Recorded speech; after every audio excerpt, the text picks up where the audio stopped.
Mandana and Palash Muchal fell in love quietly. No PR, no paparazzi, no saucy.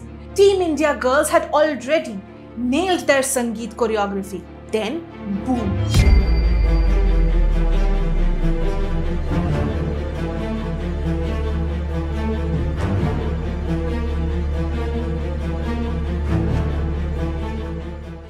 "2025 was meant to be Indian cricketer Smriti Mandana's fairy tale year.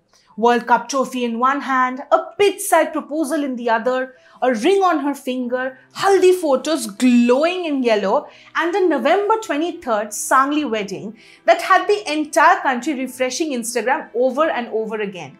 World Cup win? Check. National icon status? Check. A dreamy stadium-style proposal right out of a Dharma script? Also check. And then, just when the happily ever after seemed locked in, life bowled a surprise googly. The wedding got postponed indefinitely. What followed became India's favorite weekend binge watch, not on Netflix, but across Instagram, Twitter, Reddit, and hyperactive WhatsApp groups. The country split into two teams faster than an India-Pakistan toss. Hashtag Team Smriti versus hashtag Team Palash. Ladies and gentlemen, welcome to 2025, where even a private wedding isn't private after all. Smriti Mandana and Palash Muchal fell in love quietly. No PR, no paparazzi, no saucy. Just 5 years of long distance, late night calls, and Palash apparently loving Smriti's dad more than Smriti does. Cut to July 2024. They finally hard launch with a cute anniversary post.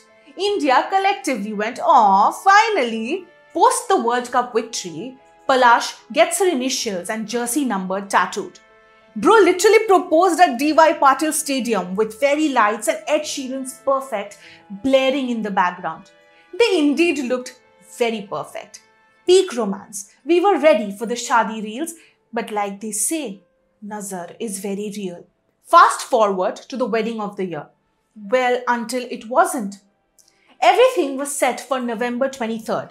Sangli was glowing. Haldi selfies were dropping. Team India girls had already nailed their Sangeet choreography. Then, boom. Smriti's father reportedly collapsed with heart attack-like symptoms. Hospital, panic, wedding postponed. And for about 12 hours, the country believed this was because of real life happening. But then, the internet logged in. Within a day, Instagram detectives, Reddit narrators, and Twitter moral police registered themselves as volunteer CBI officers. Someone cuffed cheating, someone sneezed choreographer, someone whispered caught red-handed. And boom, hashtag Smriti Mandana trends at 3 a.m. on a random Tuesday because apparently the social media sleuths don't sleep anymore. Suddenly, thousands of people who neither knew Smriti nor Palash are decoding their relationship. Screenshots appeared, anonymous accounts wrote paragraphs longer than most school essays. Reels with dramatic background music blared. This was the reason the wedding got cancelled. It didn't matter that the family said absolutely nothing. It didn't matter that the only confirmed fact was 2 men fell sick, a wedding was postponed, and life, well, is unpredictable. The internet said, "Nahi yaar, isme masala kam hai. Let's add some more." This is where humanity collectively forgot the concept of privacy. People dissected Smriti's Instagram. She deleted her Instagram post. She unfollowed him. Oh wait, no, she didn't unfollow him. But wait, she deleted the engagement reel.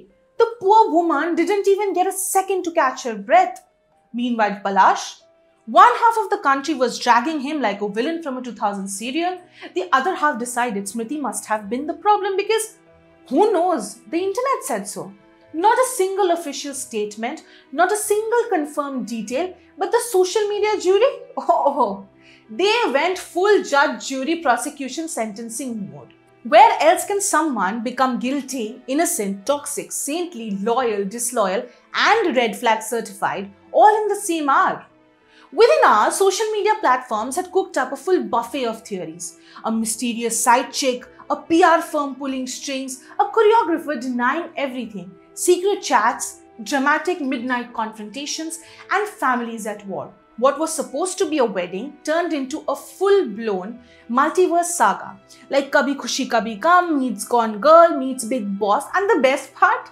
No one actually knows if any of it happened. To be very honest and obviously, well, according to my sources, everything right now is rumors. Every single thing.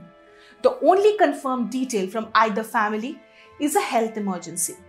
But no one stopped to consider that maybe a girl who watched her father collapse and saw her wedding evaporate overnight might deserve, well, I don't know, 5 minutes to breathe. This is the tragedy within the drama. Smriti wasn't even given the space to process her own situation. Within hours, people made memes, wrote essays, blamed her, blamed him, blamed the choreographer, blamed the PR team. Everyone had their own theories, but amid all that noise, no one paused to ask, is she okay? Is he okay? Are the families coping well? In the age of social media, privacy isn't just dead. It's buried, cremated, mourned, and turned into a meme. Everyone has an opinion. No one has facts, and somehow we all still feel entitled to judge two young people navigating a deeply personal crisis. And amidst all this, a curious little glimmer of hope emerged. Despite everything, both Smriti and Palash quietly added evil eye emojis to their Instagram bios. Maybe it means nothing, maybe it means everything, maybe it's just both of them saying, Nazariya bura mat rakho bhai. And maybe, just maybe, it's a reset button. A chance for two people to rebuild, restart, and reclaim their narrative from the circus that erupted around them. In a world where social media thinks it owns everyone's personal life, facts become optional, privacy becomes a joke, and rumors turn into primetime entertainment.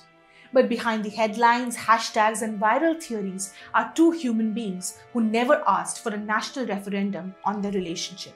Whether they reunite, reschedule, or simply walk their separate ways, the least we can do is step back and let them be. Weddings get postponed, health scares happen, relationships hit turbulence. But dignity doesn't have to be sacrificed at the altar of public curiosity. Thank you.